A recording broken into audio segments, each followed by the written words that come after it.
దేవుని నామానికి మహిమ కలుగును గాక. నేను కాదు మీతో ఏర్పాటు చేసేది అంటే, ఒకవేళ గిద్యోనుని వాళ్ళు ఏమనుకున్నారంటే, గిద్యోనే మమ్మల్ని రక్షించాడు, గిద్యోనే యుద్ధం చేశాడు, గిద్యోనే ఖడ్గమే బలమైన ఖడ్గం, గిద్యోనే మమ్మల్ని అందరినీ మిద్యానుల చేతుల నుంచి విడిపించాడు అని ఒకవేళ ఇజ్రాయేలీలు అనుకుంటారేమో. ఓ ఇజ్రాయేల్ వారులారా, అలా అనుకుని నేను మిమ్మల్ని పరిపాలన చేస్తానని మీరు వచ్చారేమో. కాదు కాదు, నేను కానీ మా కుమారులు కానీ మిమ్మల్ని ఏలుబడి చేయము. ఎవరు ఏలుబడి చేస్తారంటే దేవుడే ఏలుబడి చేస్తాడు. అంటే అర్థం ఏంటంటే దేవుడే నియమిస్తాడు అని. దేవుడు నియమించాలి, దేవుడు ఏర్పాటు చేయాలి, దేవుడు పరిపాలన చేయమని చెప్పాలి. మీరు చెప్పడం కాదు, దేవుడు చెబితే ఖచ్చితంగా నేను మిమ్మల్ని ఏలుబడి చేస్తాను, ఇది దేవుని ద్వారా జరగాలి అని గిద్యోను వారితో సమాధానం చెప్పినట్లుగా మనం చూస్తూ ఉన్నాం. అలాంటి సమయంలో గిద్యోను ఏం చేశాడంటే, మరి వారి దగ్గర ఉన్నటువంటి దోపుడు సొమ్ములు ఉన్న పోగులు నాకు ఇవ్వాలని చెబితే ఆ పోగులన్నింటినీ తీసుకొచ్చి వాళ్ళు ఇచ్చారంట. ఇచ్చినప్పుడు దానితో ఆయన మరి ఒక ఎపోదును తయారు చేశాడు అని మనం చెప్పుకున్నాం. ఈ ఎపోదు అనేటువంటిది వాళ్ళు ఏం చేశారంటే, ఈ విషయాలన్నీ మనం చెప్పుకున్నాం లాస్ట్ టైం. ఈ ఎపోదుని ఏం చేశారంటే వాళ్ళు దానిని అనుసరించడం మొదలుపెట్టారంట. ఎపోదుని వారు పూజించడం మొదలుపెట్టారంట, ఎపోదుని ఆరాధించడం మొదలుపెట్టారంట, ఎపోదే దైవంగా అనుకుంటాం మొదలుపెట్టారంట. ఆయనేమో దేవుని తరపున ఈ దోపుడు సమ్మంతటితో కలిపి ఎపోదును తయారు చేసి ఆ ఎపోదుని ఓఫ్రాలో ఉంచాడు. ఎపోదుని చేయించుకొని తన పట్టణమైన ఓఫ్రాలో ఉంచాడు. కానీ వీళ్ళు ఏమనుకున్నారంటే ఈ ఎపోదే వాళ్ళని రక్షించింది అని చెప్పి అనుకుంటున్నారు. ఈ ఎపోదుని అనుసరించడం మొదలుపెట్టారంట.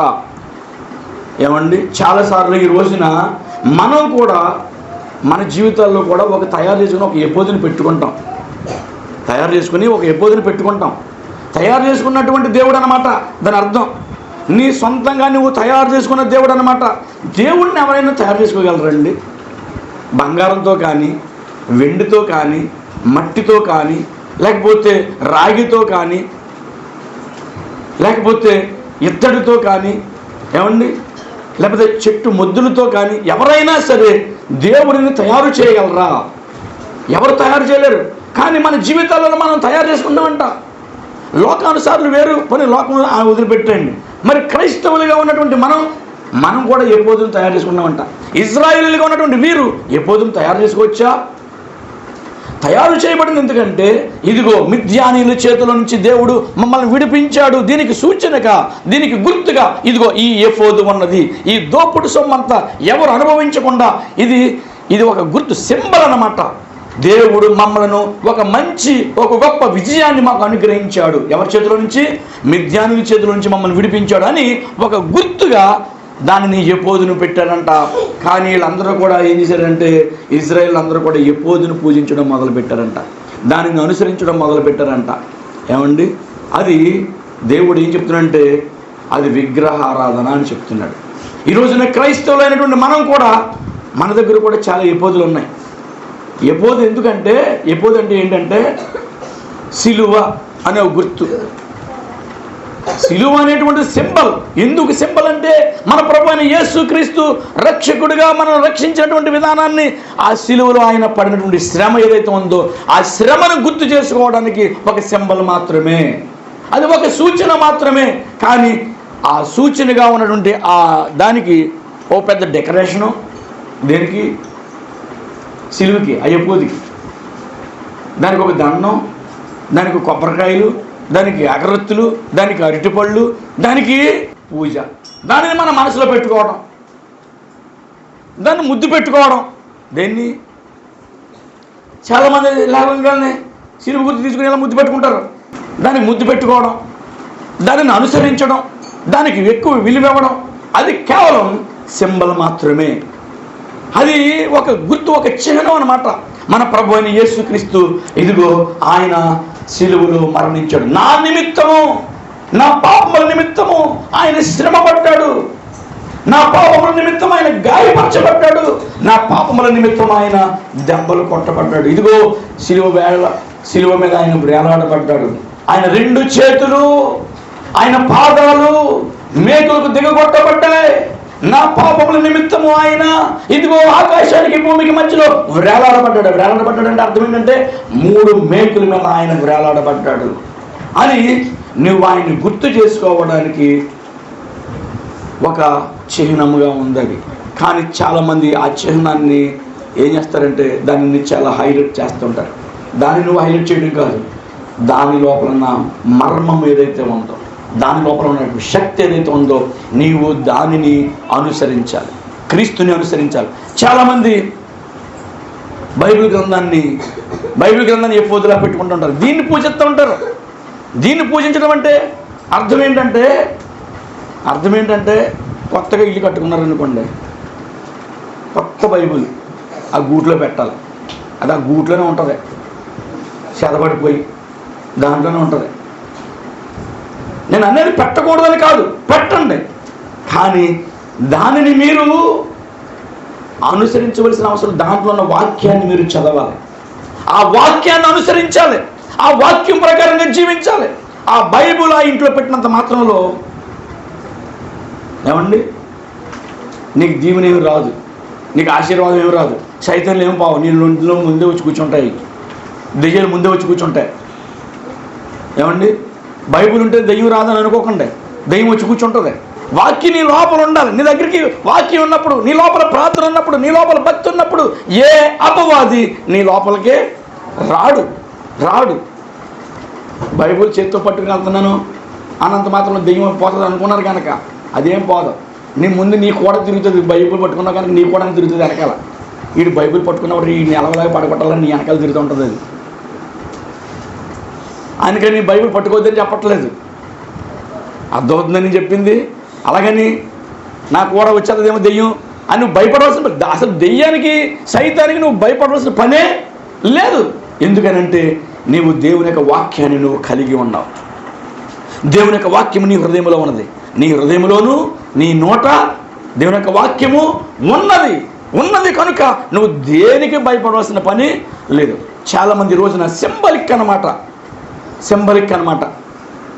సింబల్ అంటే దాని అర్థం ఏంటి? ఒక గుర్తు, ఏపోదులాగా గుర్తు. కొబ్బరి నూనె సీసా ఏంటది? కొబ్బరి నూనె సీసా.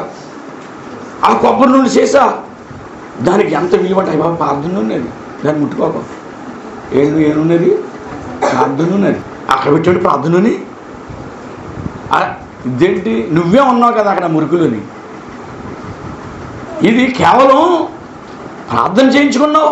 బైబిల్ గ్రంథంలో దేవుడు చెప్పిన మాట ఏంటంటే మీరు నూనె రాసి ప్రార్థన చేసుకోండి. మీరు అనారోగ్యంగా ఉన్నప్పుడు, ఆరోగ్యం బలహీనంగా ఉన్నప్పుడు మీ సంఘంలో ఉన్న పెద్దలను పిలిపించండి. ఎవరిని? పాస్టర్ గారు ప్రార్థన చేసే పరిస్థితి పని ఏం లేదు దానికి.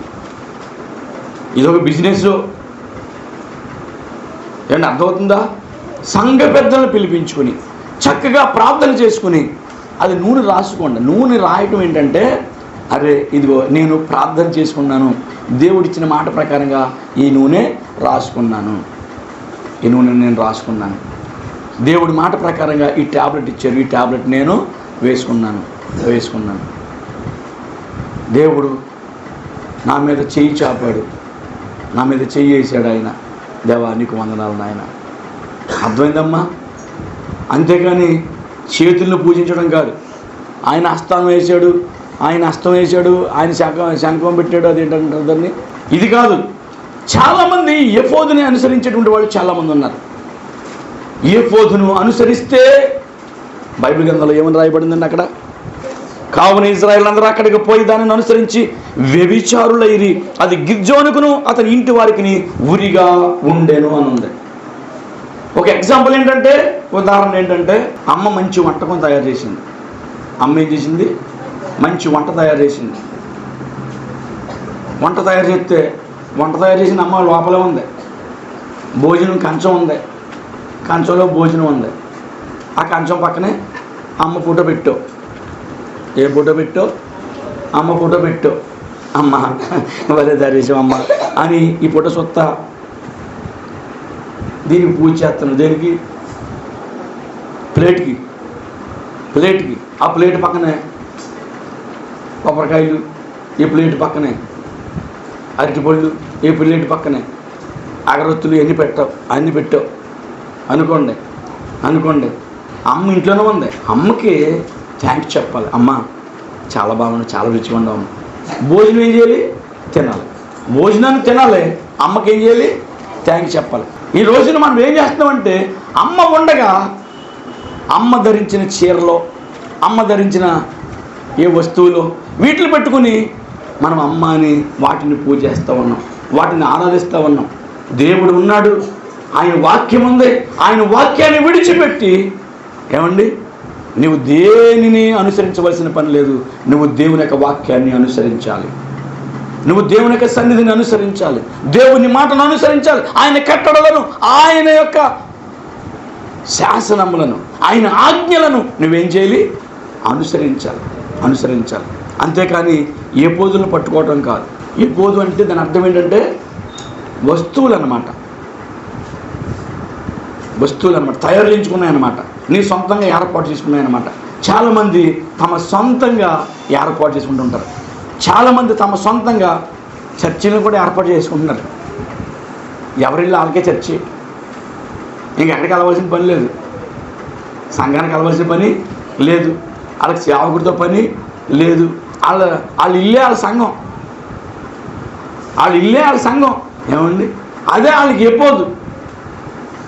అరే ఒక సేవకుని దగ్గరికి వెళ్దాం, సేవకుని దగ్గర వాక్యం నేర్చుకుందాం, వాక్యం విందాం, పర్వాలేదు, నాకు ఎక్కడ దేవుడు ఏమని చెప్పాడు? ఎక్కడ ఇద్దరు ముగ్గురు కూరుకుని ఉంటే అక్కడ నేను ఉంటానని చెప్పాడు. ఎక్కడ ఉన్నాడు దేవుడు?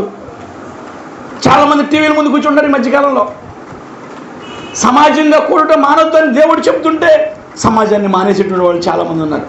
టీవీల ముందు కూర్చునేవాళ్ళు, స్క్రీన్ల ముందు కూర్చునేవాళ్ళు, ఎవరిలో వాళ్ళు మందిరాలు పట్టుకునేటువంటి వాళ్ళు. రాబోతున్నాయండి ఆ రోజులు త్వరలోనే ఉన్నాయి. ఏ పోదును తయారు చేసుకునే వాళ్ళు చాలామంది ఉన్నారు. జాగ్రత్త. దేవుడు తప్ప, దేవుని యొక్క వాక్యం తప్ప, ఆయన సన్నిధి తప్ప నువ్వు సొంతంగా నువ్వు దేనిని తయారు చేసుకుంటున్నావో అది నీకు ఎపోదుగా ఉందేమో, అది నీకు ఉరిగా ఉందేమో. ఇది గిద్యోనికి అతని ఇంటి వారికి అది ఉరిగా ఉంది. ఇదేంటిరా బాబు, నేనేమో దేవుడు ఏలుబడి చేస్తాడని నేను చెబితే వీళ్ళు ఎపోదు ఏలుబడి చేస్తారని ఎపోదు దగ్గరికి వెళ్తున్నారు ఏంట్రా? ఎంత బాధ కలుగుతుంది. నిజంగా చెప్పాలంటే నిజమైన యథార్థమైన దేవుని సేవకుడికి ఇది చాలా దుఃఖాన్ని కలిగించేటువంటి విషయం. యథార్థమైన దేవుని సేవకుడికి ఇది చాలా దుఃఖాన్ని కలిగించేటువంటి విషయం. చాలామంది ఈ రోజున ఎఫోదుల్ని ఆరాధించేటువంటి వాళ్ళు చాలామంది ఉన్నారు. ఈ ఎఫోదుల దగ్గరికి వెళ్ళేటువంటి వాళ్ళు చాలామంది ఉన్నారు. వారు తమ సొంత మార్గాలు అన్నమాట, తమ సొంత ఉద్దేశం అన్నమాట, తమ సొంత భక్తి అన్నమాట. ఎవరి భక్తి వాళ్ళదే అయిపోయింది ఈ రోజున. తమ సొంత ఉద్దేశమే వాళ్ళ భక్తి అన్నమాట. ఏ పోదును అనుసరించేటువంటి వాళ్ళు ఈ రోజున చాలామంది కనపడుతూ ఉన్నారు. నువ్వు ఎవరిని అనుసరిస్తున్నావు? నువ్వు దేవుడిని అనుసరిస్తున్నావా, లేకపోతే ఏ పోదుని నువ్వు అనుసరిస్తున్నావా? ఇక్కడ చూద్దాం. అక్కడ 33 వచ్చిన గిద్యోను చనిపోయిన తరువాత ఇజ్రాయేలీలు చుట్టూ నుండి తమ శత్రువుల చేతుల నుండి తమను విడిపించిన తమ దేవుడని యెహోవాను జ్ఞాపకం చేసుకొనగా మరలా బయలును అనుసరించి వ్యభిచారులై బయలుపెరీతును తమకు దేవతగా చేసుకునేది. తమ దేవుడిని యెహోవాను జ్ఞాపకము చేసుకొనక అని ఉంది. ఏమండి, గిద్యోను చనిపోయిన తర్వాత అంట ఇజ్రాయేలీలు ఏం చేశారంటే దేవుడిని జ్ఞాపకం చేసుకోవడం మానేశారంట. గిద్యోనేమో ఏమండి, గిద్యోనులు ఎంతసేపు ఉంటారు? దేవుని సేవకులు ఎంతసేపు ఉంటారండి? ఉంటాడో లేకపోతాడు, చచ్చిపోతాడు, లేకపోతే అక్కడికనే వెళ్తాడు. నువ్వు దేవుని సేవకుడిని అనుసరిస్తే, దేవుని సేవకుడిని దృష్టిలో పెట్టుకుని భక్తి చేస్తే దేవుని సేవకుడు ఉండొచ్చు, పోవచ్చు. ఆ తర్వాత నువ్వు చెల్లాచెదురైపోతావు. ఈ రోజున సంఘాలు అలాగే చెల్లాచెదురైపోతున్నాయి. చాలా సంఘాలు ఉన్నాయి, చాలా పెద్ద పెద్ద మందిరాలు ఉన్నాయి. ఆ సంఘ సేవకుడు చనిపోతే, ఆ సంస్థ నాయకుడు చనిపోతే, ఆ వ్యవస్థాపక అధ్యక్షుడు చనిపోతే మొత్తం అన్నీ చెల్లాచెదురైపోతున్నాయి అంతే. ఎందుకనంటే ఎవరిని అనుసరిస్తున్నారు? వీళ్ళు మనుషులను అనుసరిస్తున్నారు. మనుషులను అనుసరిస్తే అలాగే ఉంటుంది. మనిషి లేకపోతే సంఘం పాడైపోతుంది, మనిషి లేకపోతే. కానీ సంఘాన్ని మనిషి నడిపించడం, దేవుడు నడిపించాలి. దేవుడిని చూసి నువ్వు దేవుని మందిరానికి రావాలి. ఎక్కడికైనా సరే, ఎవరైనా సరే, నువ్వు ఎక్కడికైనా సరే నువ్వు దేవుని మందిరానికి వెళ్తున్నావంటే నీవు దేవుని దగ్గరికి వెళ్తున్నావు అని గుర్తుపెట్టుకో. నీవు దేవునికి కానుకిస్తున్నావంటే అది దేవునికే కోసమని గుర్తుపెట్టుకో. కృతజ్ఞత అర్పిస్తుంటే అది దేవునికే అని అనుకో మనసులో. అంతే తప్ప ఏ మనిషికి కాదు, ఏ మనిషికి కాదు. నేను అంత చూశాను, నేను ఎంత చూశాను, నేను ఎంత పెంచాను అంత పెంచాను, నేను అంత ఇచ్చాను, నేను ఎంత ఇచ్చాను. నువ్వు ఎవరికిచ్చావు? నువ్వు ఎవరికిచ్చావు? మరిచిపోయినట్టున్నాడు ఈయన, మరిచిపోతున్నారు వీళ్ళు. నువ్వు ఎవరికి ఇచ్చావు మరిచిపోవటానికి? నువ్వు ఎవరికి చేసావు? నీవు నీ ఆత్మ సంబంధమైన విషయాల్లో దేవుని వైపు నువ్వు చూడాలి. వీళ్ళు ఏం చేశారంటే గిద్యోను చనిపోయిన తర్వాత వాళ్ళు ఏమైపోయారంట? దూరం అయిపోయారంట. చూడండి 35 వచ్చిన, మరియు వారు గిద్యోనును యెరుబ్బయలు ఇశ్రాయేలుకు చేసిన ఉపకారం అంతయు మరిచి అతని ఇంటి వారికి ఉపకారం చేయకపోయేది. ఇంటి వారిని కూడా మర్చిపోయారంటండి వీళ్ళు. అలాంటి సమయంలోనంట యెరుబ్బయలుకి అంటే ఎవరు? గిద్యోను పేరే యెరుబ్బయలు అంటే. ఆయన పేరు జెరుబ్బాబేలు. అలాగే యెరుబ్బయలు అనేటువంటి పేరు గిద్యోనికి ఏమని పేరండి? జెరుబ్బాబేలు అనే పేరు, యెరుబ్బయలు అనేటువంటి పేరు. కనుక ఈ యెరుబ్బయలుకి చాలామంది పిల్లలు ఉన్నారు. 30 వచనంలో ఉంది అక్కడ. గిద్యోనుకు అనేక భార్యలు ఉన్నందున కడుపున కనిన 70 మంది కుమారులు అతనికి ఉండిరి అని ఉంది. ఎంతమంది పిల్లలంట? 70 మంది కుమారులు ఉన్నారంట. 70 మంది పిల్లలంట. ఈ 70 మంది పిల్లల్లో ఏం జరిగిందంటే, ఈ 70 మంది పిల్లలు కూడా యెరుబ్బయలు యొక్క కుమారుని 70 మంది మనుషులందరూ మిమ్మల్ని ఏరుట మంచిదా, ఒక మనుషులు మిమ్మల్ని ఏరుట మంచిదా అని నేను మీ రక్త సంబంధాన్ని జ్ఞాపకం చేసుకున్నాను పలుకుడాను. ఇక్కడ యెరుబ్బయలు కుమారుడైన అబీమెలెకు ఉన్నాడు కదా. ఈ అబీమెలెకు అంట షెకెములో ఉన్నటువంటి తన తల్లి సహోదరుల దగ్గరకు పోయి వారితో, తన తల్లి పితరులతో, కుటుంబీకులందరితో మాట్లాడాడంట. ఎవరైతేనో యెరుబ్బయలు కుమారుడైన అబీమెలెకు ఒక తల్లికి పుట్టిన కొడుకు అనమాట, ఒక భార్యకు పుట్టిన కొడుకు అనమాట. ఈ ఒక భార్యకు పుట్టిన ఈ కొడుకంట తన తల్లి సహోదరులు అందరి దగ్గరికి వెళ్ళిపోయి, ఇశ్రాయేలు అందరి దగ్గరికి వెళ్ళి అన్నాడంట, ఇదిగో యెరుబ్బయలుకి 70 మంది కొడుకులు ఉన్నారు. ఈ 70 మంది ఏలడం మంచిదా, లేకపోతే ఒక్కడిగా ఉన్న నేను ఏలడం మంచిదా? నేను మీకు రక్త సంబంధిని కనుక నేను మిమ్మల్ని అందరినీ ఏలుబడి చేస్తాను అని చెప్పాడంట. ఏమన్నా అర్థమైందా? వాళ్ళు ఏమనుకున్నారు?